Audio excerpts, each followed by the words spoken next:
If you were a radio signal, what would the signal be? Would it be a coherent signal or would it be non-coherent and chaotic?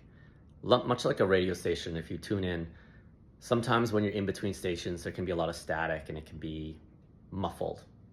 You can kind of hear the music, but it's also muffled and just in the middle.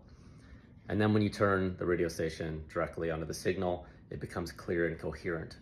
So a lot like a radio signal, human beings are the same. We're sending out energy, and that energy, vibration, the radio signal that we're sending out is either going to be coherent or it's going to be non-coherent. It's going to be mixed and uncomfortable. A lot of people are sending out mixed signals.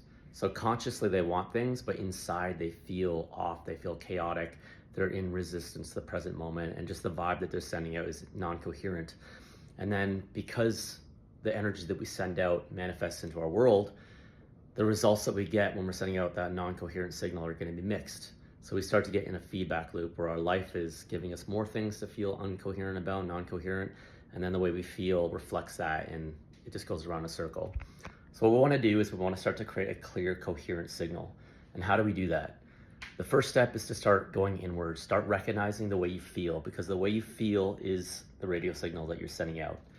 And when you start to go inwards and become aware, even if it's uncomfortable, you're going to be bringing the light of awareness into those uncomfortable spaces. And even that's just going to start to break it up, and you're going to start to feel more coherent, more spacious on the inside. When you practice things like meditation and mindfulness, this creates space. And then from that space, put a pen to paper and start writing down what you want from the end. Have gratitude for things that haven't happened yet and things that have happened.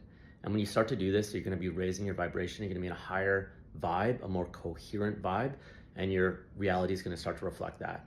The more disciplined we are with doing this, the more life is going to change, and it can change very quickly. So ask yourself, what's the signal you're sending out, and what can you do to shift that signal into a higher vibration, a more coherent signal, and watch your life transform.